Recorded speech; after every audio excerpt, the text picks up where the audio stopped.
Hello and welcome. I'm Velina Tchakarova, the director of the Austrian Institute for European and Security Policy based in Vienna. My work includes research, consulting, and lectures on the global system, transformation, and geostrategy of global actors, as well as geopolitical scenarios. This is the second season of my digital talk named Velina's Talk. This second season is produced in partnership with Bharatvaarta, India's leading podcast on politics, policy, and culture. So today I have a very special guest from the hottest, probably the hottest hotspot in the world, Afghanistan. And as you can imagine, a day prior to 9/11, we will be discussing the topic of Afghanistan. My guest today is Hizbullah Khan, who is a journalist and political analyst focusing on war and terrorism in Afghanistan. He has been contributing to various newspapers and magazines, including The Independent, Jerusalem Post, Dawn, the Express Tribune, The Quint, The Diplomat magazine, Asia Times, and so on and so forth. Hizbullah, welcome, and I'm really glad that you have joined me for the first episode of the second season of Velina's Talk. Thank you, Velina, for giving me an opportunity to share the catastrophic aspect of the Afghanistan current tragedy. So as you can imagine, I would like to start with the disastrous humanitarian situation in the country following the US troops withdrawal. This was a huge surprise, not only for the international community, for the transatlantic allies, but also for the population on the ground. So what is your analysis following the US withdrawal? How are people coping? What is the humanitarian dimension, the situation following the withdrawal? Thank you, Velina. It's not just a question. It is a very huge topic. I will try to share some very significant area of this question, and I would try to describe these some areas within 5 minutes.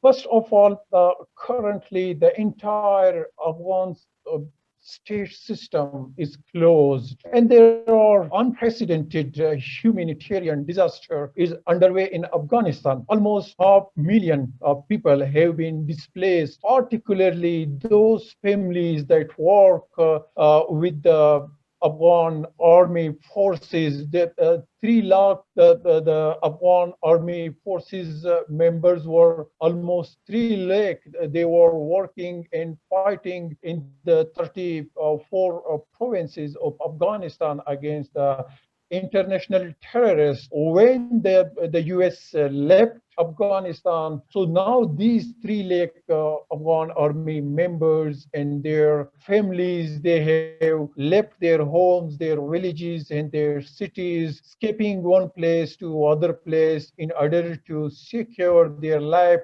And the displaced people numbers has increased. It is almost to 7 lakh now. On the other side, there is no government in Afghanistan. The whole state institutions is shut, and the government is the current caretaker government of the Taliban is unable to provide the basic necessities of life to these people. On the other side, the international humanitarian organization, NGOs, are still didn't came to Afghanistan to provide facilities to these people. They are suffering from harsh troubles. There is the issue of starvation. There is the issue of sheltering, and so many issues for these displaced people. The second very big issue in Afghanistan, that is the whole banking system is still closed. 25 days spent in Afghanistan when the Taliban captured Afghanistan. The people have money in their bank accounts, but the banks are closed. They are unable to take out money from their banks. Though it is a very big issue, especially for those people that want to flee Afghanistan. They don't have money in their pockets. So many, there are thousands of people that are facing death threats. They want to leave Afghanistan, but they can't because they don't have money in their pockets. Only few people leave Afghanistan who borrowed money from their relatives, neighbors, and their colleagues. On the other hand, similarly, one a more big issue which is boosting in Afghanistan, that is the entire business system, market, cities are completely closed because the businesses and trade are completely dependent on cash. So the people don't have cash in their pockets because the banking system is closed, and the prices of goods has almost doubled and tripled. The people have been facing very extreme starvation in the 34 provinces of Afghanistan. Similarly, the third big issue which people are suffering, that is, on one side, the Taliban has captured the whole main highways and roads. The people who worked with the previous administration, the people who played a very active role against the Taliban, against the international terrorists, they are unable to go their home. They are because the tragedy abruptly emerged in Afghanistan. The Taliban captured entire Afghanistan within 10 days, and the people were not prepared for this scenario. Still, there are thousands, tens of thousands of people. They are living in other cities. They even can't meet with their families because the whole main highway is captured by the Taliban, and the people can't go their home, their villages, and their markets by road because they feel that the Taliban would capture them and would kill them after capturing. On the other side, the whole airport system and flights are still closed. They can't go other cities by flights as well. Similarly, the fourth very big issue, that is the whole hospitals are still closed. Many doctors have already left Afghanistan, and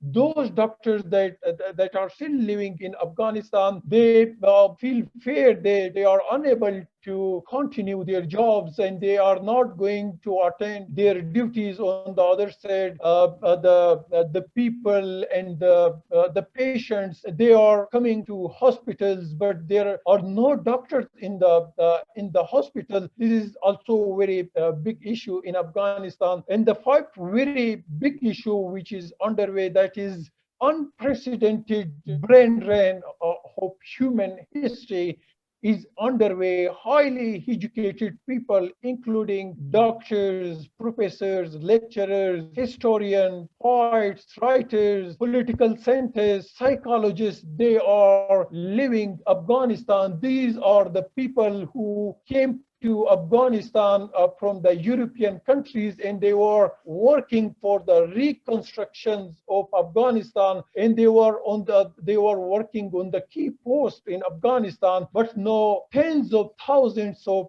intelligentsia are leaving Afghanistan. That is very, very big issue for Afghanistan. And the Taliban is also pressurizing these highly educated people to flee Afghanistan because they want that they should not face any civil society resistance in the future while imposing draconian and barbarian laws in Afghanistan. And similarly, 1.5 million people were working with the previous administrations. And similarly, there are some more of professions like the journalists who work with the international media, women rights activists, political activists, and politicians. They are receiving death threats. They are escaping from one place to other places every day they are changing their places. The Taliban are giving threats to them. They end up going to their home in order to capture them and to take revenge from them. So this is a very big issue. Almost 1.5 million people's lives are in danger, and they don't feel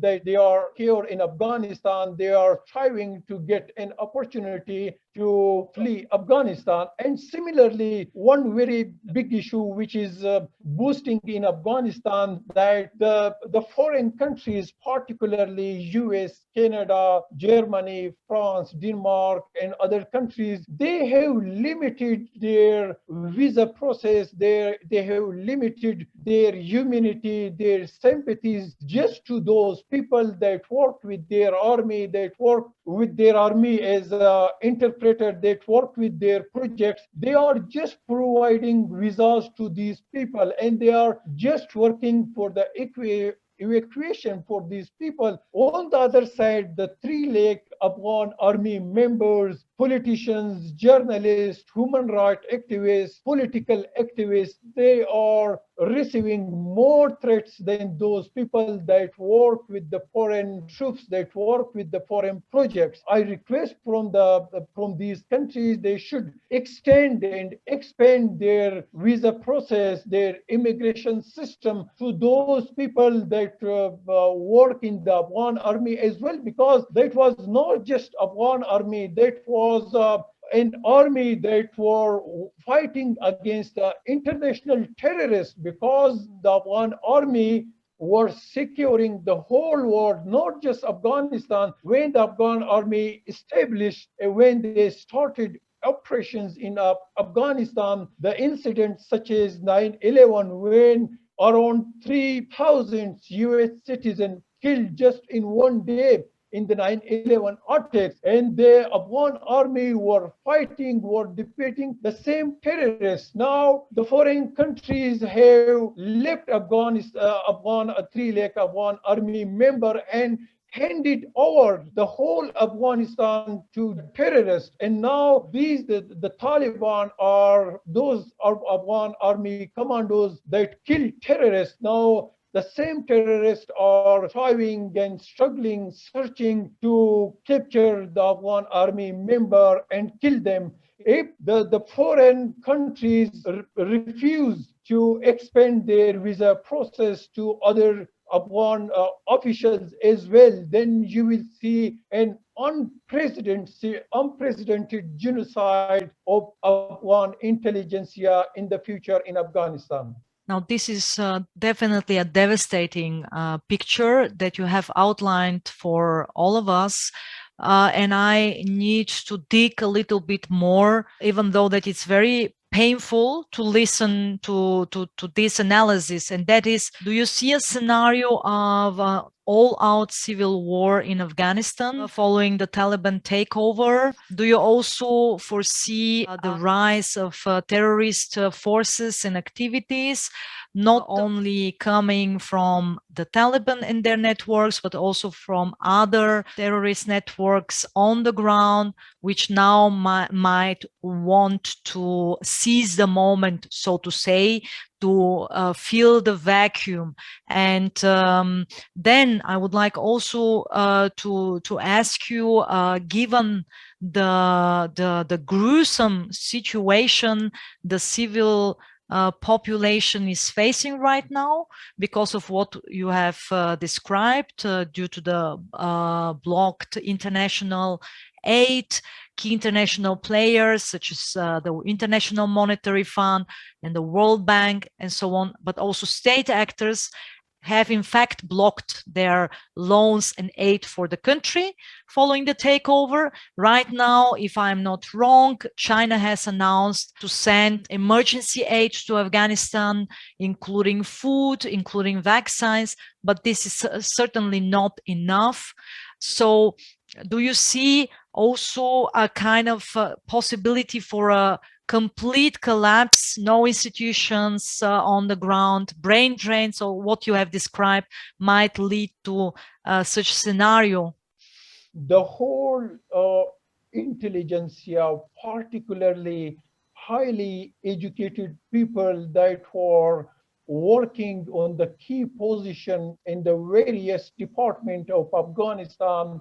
No one is ready to leave Afghanistan because they are receiving threats. They played very active role against the Taliban. They played very significant role to defeat international terrorists in Afghanistan. Now these whole people, like I said, that the pilots, the engineers, the doctors, the historians, sociologists, political scientists, these all people, particularly journalists, they are fleeing Afghanistan, and tens of thousands already left Afghanistan. They went to Middle East, European countries, and US as well. So now on the other side, the Afghan state institutions were completely dependent on the talent and abilities of on these intelligentsia. On the other side, the Taliban don't have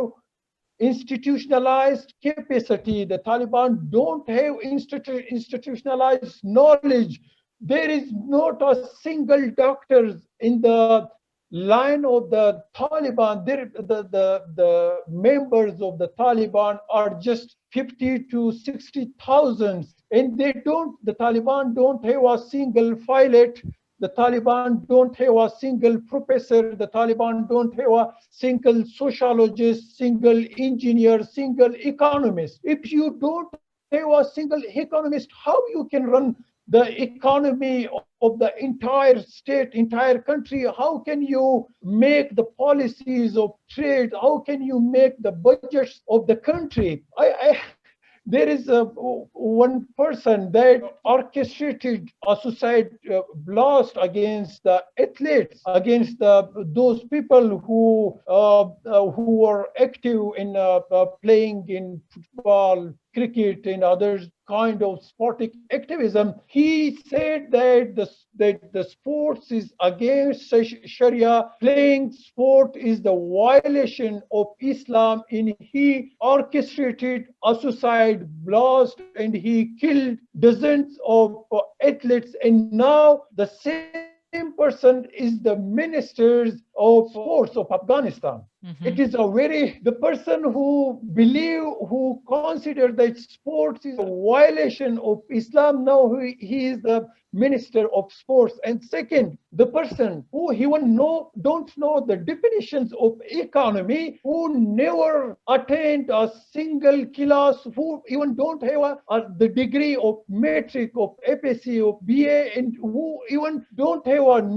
little knowledge in economy. Now his name is Mohammad Idris, and now he is the governor of State Bank. And similarly, the Taliban doesn't have a single doctor in their member. How can they run the entire state health in their member? How can they develop and maintain the infrastructure of Afghanistan? Yes, the brain drain of highly educated people will lead to collapse the institutions of Afghanistan abruptly, and it will not just collapse the state institutions of Afghanistan, it will collapse the entire Afghanistan, the entire state of Afghanistan.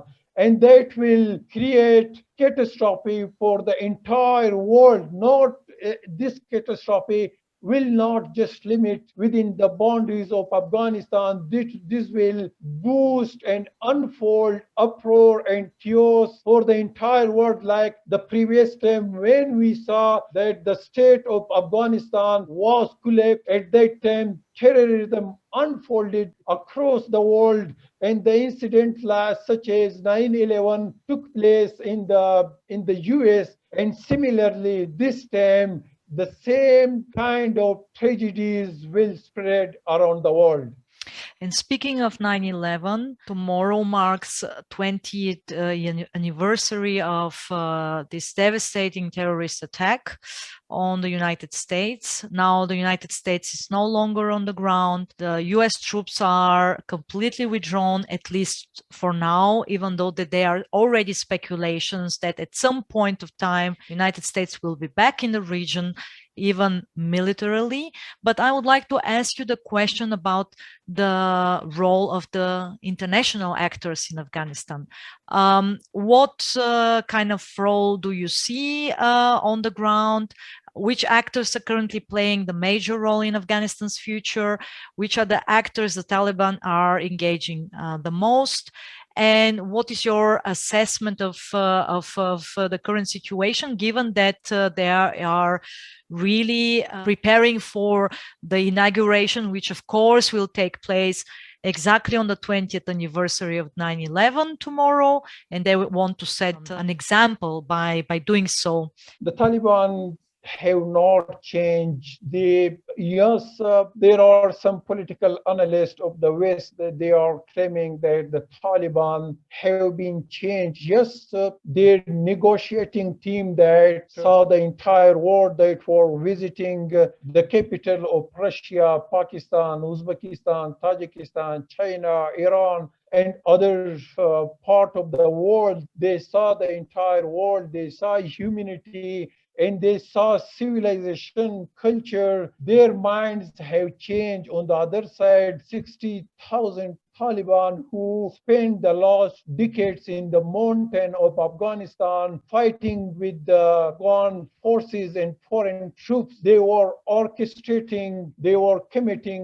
suicide blasts, they were committing genocide, massacre in Afghanistan. They have been just brutalized. They learned more techniques and more formulas of viciousness and cruelties. And now currently we are saying that they are killing women protesters in the entire Afghanistan. Yesterday, they killed 4 women protesters in the Badakhshan, and 2 days ago, they opened fire on the women protesters in Kabul, in Parwan, in other parts of Afghanistan. They have continued their brutalities and terrorism, and they are unable to govern Afghanistan. On the other side, the international community, Afghans are not just the citizens of Afghanistan, they are the citizens of international society as well. And there is international law. We have the right of international law as well. The rights that the US citizen, the Canada citizen, and the German citizen, they are enjoying, we have deserved the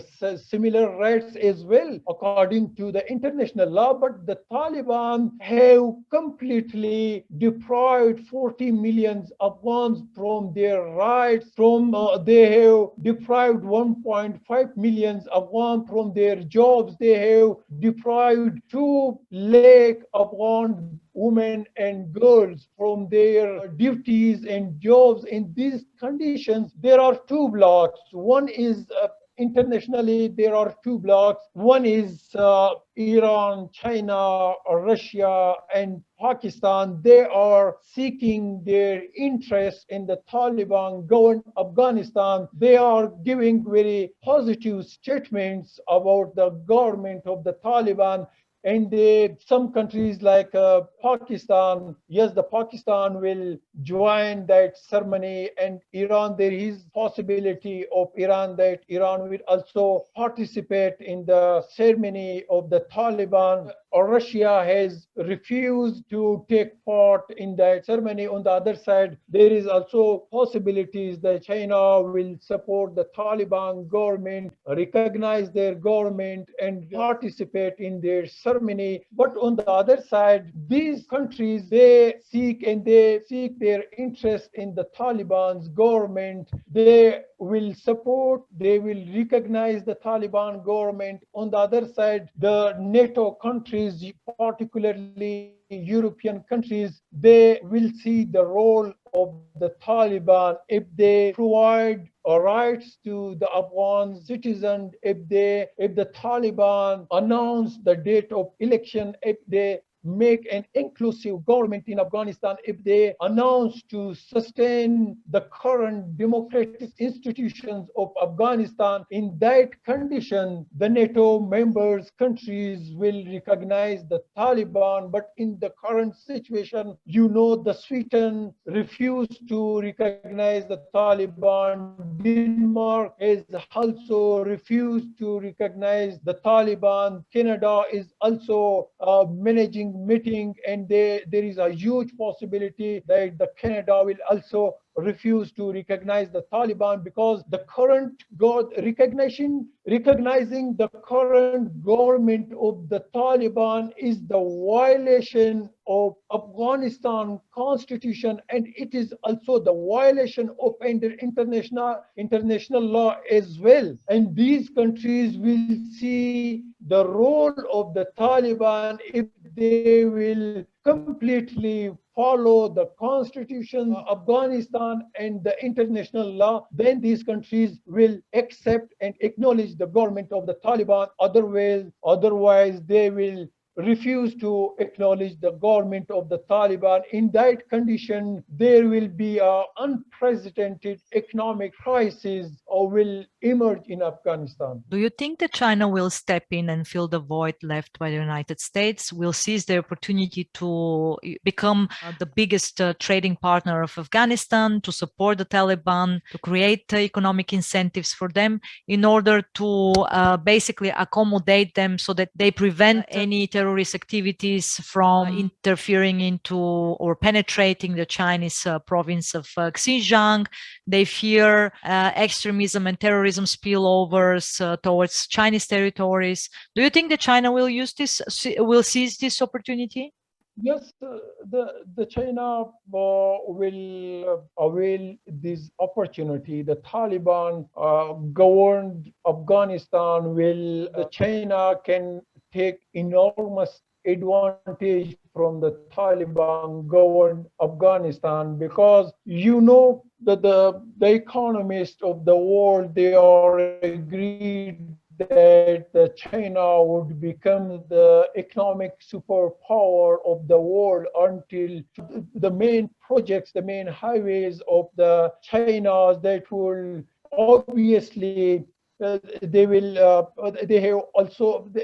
already make an project, the CPEC project in Pakistan, and they also want to initiate the same kind of project in Afghanistan, and in order to capture the Central Asian market, and then or reach to Europe as well by this way, and Middle East. So yes, the China will support the Taliban's government, because the Taliban will also provide economic opportunities. The Taliban will also provide opportunities to China to take out the wealth and natural resources from the mountains of Afghanistan as well. So yes, China will give economic aid assistance to the Taliban. This scenario will develop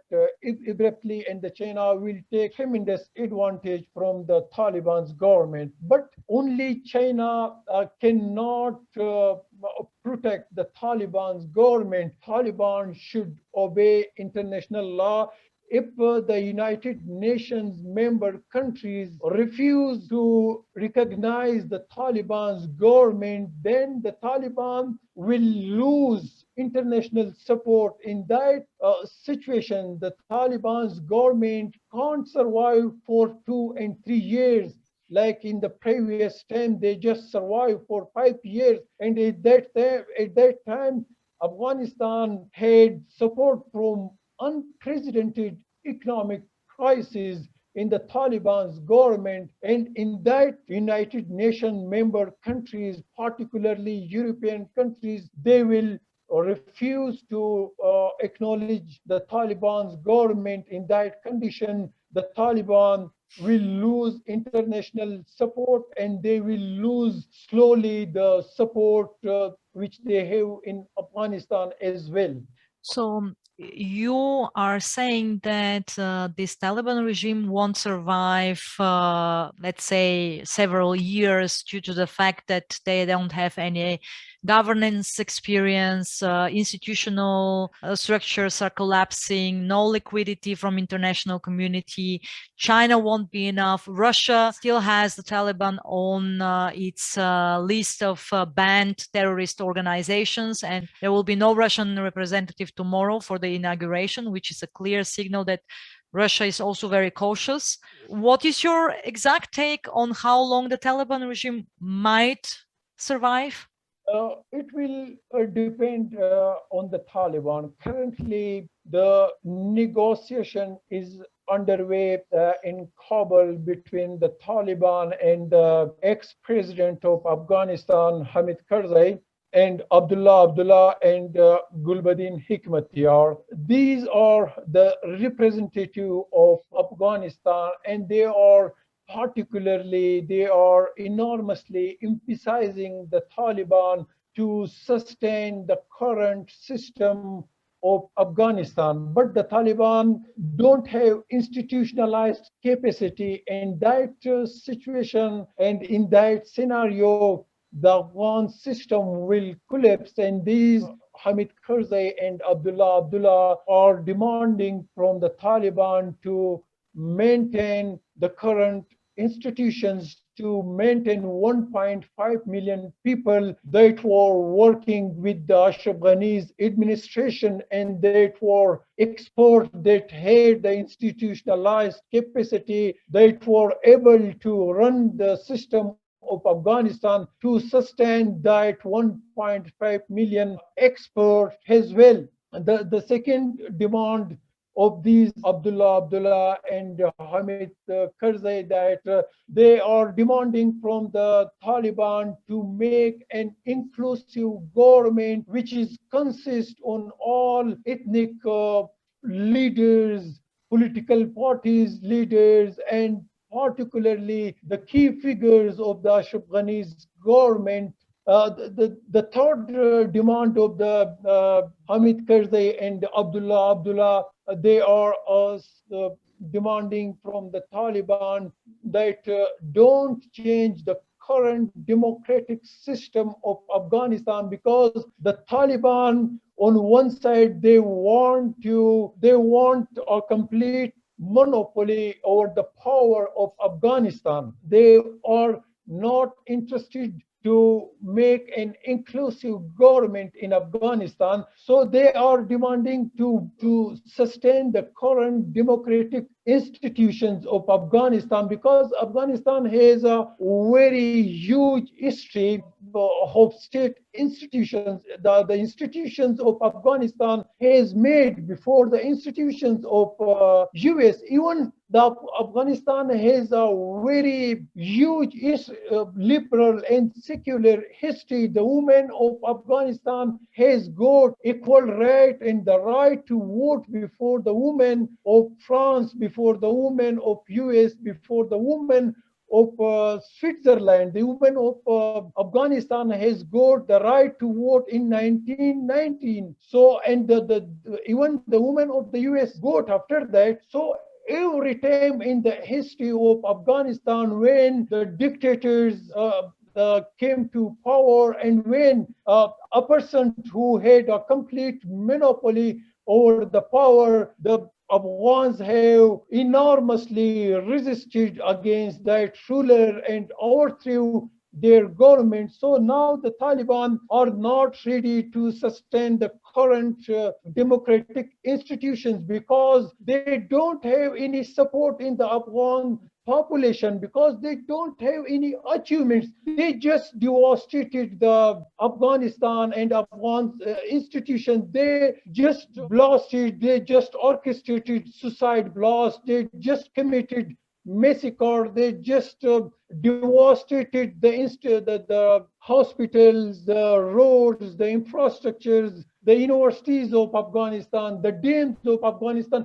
And in the past 3 decades, the Taliban didn't put a single brick in the reconstruction of Afghanistan. They just devastated and destroyed Afghanistan. And that is why they don't have any support in Afghanistan. The Asia Society, the Asia Foundation has managed and survey in Afghanistan 3 years ago, and in their finding, they said that just 92% Afghans supported the Afghanis government, and just 4% Afghans supported the Taliban government. So now the Taliban know that they don't have any support in the Afghan population, and they even can't win a single provincial assembly seat, a single national assembly seat, a single seat of the Afghan Senate. So now they are interested to dissolve the assemblies, provincial assemblies, national assembly, and Senate of Afghanistan, and to take out all policy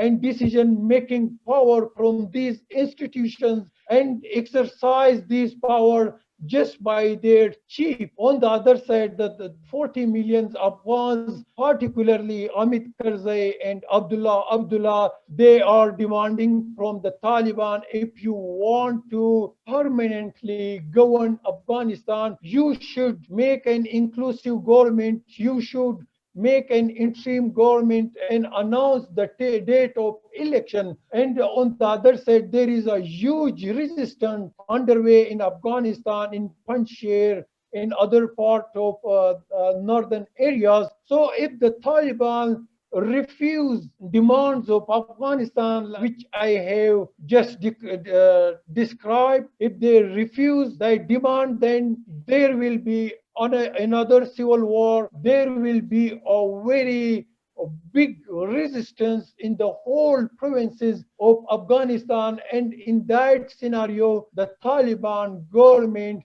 cannot survive even for 1 year. They already don't have any support in the population of Afghanistan, and the whole population, 40 million Afghans, will resist against the Taliban, and the Taliban cannot, their government and their extreme regime cannot survive even for 1 year in the condition if they reject and refuse the demands of Afghan population. At the beginning of this week, the Taliban claimed to have seized Panjshir. You mentioned also the province. And this was the last of Afghanistan's 34 provinces, which was not under control of the Taliban. So basically, they overpowered the forces led by Ahmad Massoud, who was and is still the son of the famed anti-Taliban fighter Ahmad Massoud.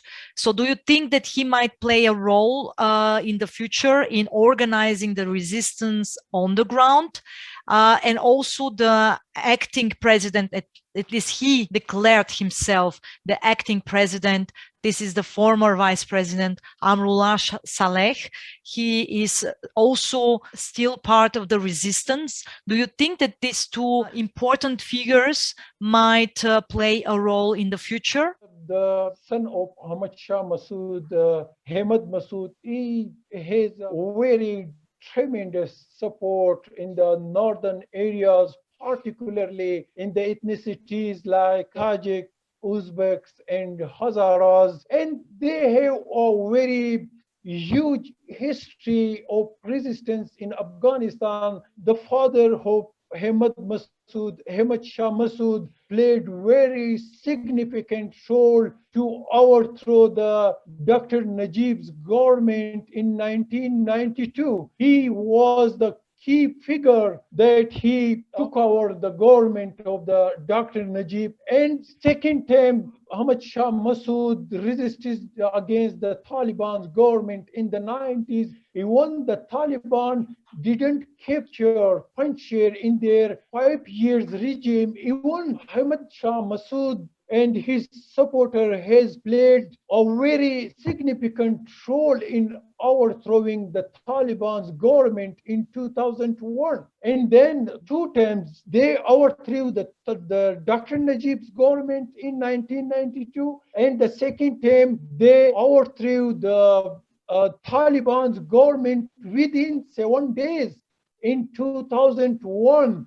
And now, yes, in this time, their support, their loyalties has unfolded because the Taliban has committed a nationwide genocide. They killed with the support of Al Qaeda, the father of Ahmad Massoud. Still, they have continued and sustained the genocide of Tajiks in the Panjshir province, and these all ethnicities, particularly Uzbek, Tajik, and Hazaras and Pashtun, they are against the Taliban. The Ahmad Massoud he can play the role to reorganize the entire Afghans to overthrow the Taliban's government. But yes, he needs the support of the foreign countries because currently the Taliban has captured the air support, the Taliban has captured the entire armed technology of Afghanistan, and the US. They are very strong in the current situation of the Taliban has the entire armed technology or is in the hand of the Taliban. On the other side, the Ahmad Massoud, they don't have any armed technology, they don't have any arms to fight against the Taliban. If they get the support of other countries, they can overthrow the Taliban's government within few months, because when the 4 days before, when Ahmad Massoud announced that start resistance against the Taliban in the cities of Afghanistan, we saw a huge protest, tens of thousands of people, or particularly women, they protested, they resisted against the Taliban in the cities of Afghanistan. He has a very huge support and he can play a decisive role to overthrow the Taliban government if the Taliban reject to make an inclusive government in Afghanistan. A final question on my side. What potential conflicts, domestic or international, with the Taliban may emerge in the future, in your view? And will the United States ever play a role in the country or even in the region once again? I think the United States has a very vast interest in Afghanistan. They just ended their military presence in Afghanistan, but their diplomatic activism has enormously mounted in Afghanistan, because the United States has fought a 4 decades long Cold War against the USSR in order to make its country a single superpower of the world. Now, that was the previous time the USSR was the second superpower of the world. Now, of the whole economists of the world and political centers of the world are agreed that the China would emerge the second superpower of the world within 1 and 2 decades, and the diplomatic presence of the US is very important to contain the China's projects in this region. Yes, their diplomatic role will tremendously increase in Afghanistan and in the region. On the other side, there is huge possibility of conflict between the Taliban and Pakistan, because Pakistan has a very big demand from the Taliban. The first demand of the Pakistan want to entirely control the policies, particularly the foreign policy of Afghanistan. The second demand is that there is a Durand line between the Afghanistan and Pakistan, which demarcated by British in the 1893, which divided Afghans into two countries. Now, currently, 40 million Afghans are living in Afghanistan, and 60 million Afghans are living in Pakistan. And the Durand line is the border which has not recognized by the Taliban and by the Pashtun, which is living on both sides of the Durand line. The Pakistan has already lost its whole country in 1971, which when the Bangladesh became an independent country, and now the second demand of the Pakistan has concern that if the Afghanistan become a strong country, it will retake their territories from Pakistan, and the Pakistan would again dismantle like the past. So now the Taliban, the Pakistan's second demand is from the Taliban is that to recognize the Durand line has the international border. On the other side, I think the Taliban are not ready to recognize the Durand line as the international border. And the third demand of Pakistan is that 70% Pakistan's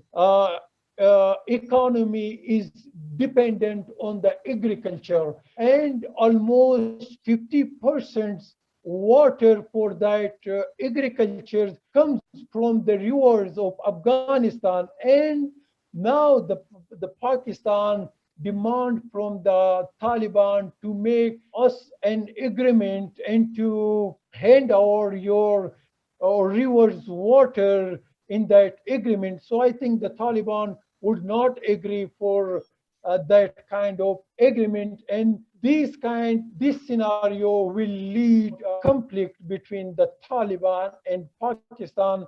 And similarly, there is a possibility of conflict between the India and the Taliban, because the India has already captured South Asian markets. Now it is striving to capture the Central Asian markets. So it demands from the Taliban to give main highways in your country. It wants to expand its economic activism to Central Asia. On the other side, the Taliban are not ready to provide economic opportunities to the Taliban. Similarly, the Russia has concerned, Iran has concerned that there is a regional conflict, the possibility of regional conflict. And the domestic conflict, I have already described the domestic conflict. Currently, the whole ethnicities, the Taliban has announced their cabinet minister, in which they have almost completely ignored the ethnicities of Afghanistan. They announced 33 ministers, in which 30 ministries or the 30 ministers are from Pashtun. Just 2 ministers belongs from Tajik ethnicity, and just 1 minister belong from Uzbek ethnicity. And the Taliban has completely ignored the representation of the Hazara ethnicity, which make up around 10% population of Afghanistan. It is not the government of Afghans, it is just the government, a Pashtun-based government. So the ethnicities of Afghanistan, particularly Tajik, Uzbeks, and Hazaras, they will start an or tremendous resistance against the Taliban for their political representation.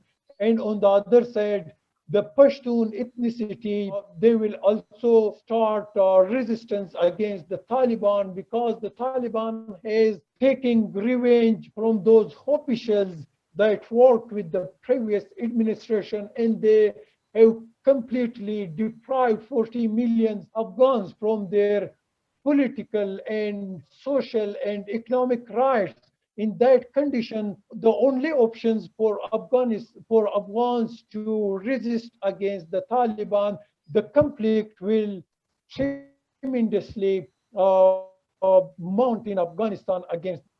Obviously, Afghanistan is a very complex geopolitical playground, and it will remain one of the world's fiercest battlegrounds. And I want to thank Hizbullah Khan, a journalist and political analyst based in Afghanistan, for this comprehensive overview of all the dynamics that we have been witnessing for the last few months, but also for the foresight and basically for outlining what possible futures the country might face. Thank you, Hizbullah, for being with me for the last 60 minutes. Stay safe and sound, and please do continue covering the developments on the ground. And I want also to thank my partners. This series, this was the first episode of the second season, is actually produced in partnership with Bharatvaarta, India's leading podcast on politics, policy, and culture. Thank you very much. Thank you for tuning in to this episode of the Bharatvaarta podcast. If you want to see more content like this, then don't forget to subscribe to our channel. We started Bharatvaarta to facilitate long-form discussions on politics, policy, and culture. We don't necessarily endorse anything that was said in this episode. If you wish to offer us feedback, do reach out to us on social media. We are at Bharatvaarta on Facebook, Twitter, and Instagram. You could also get in touch with us on our website, www.bharatvaarta.in. The links are in the description below. Until next time, stay safe, take care, and Jai Hind.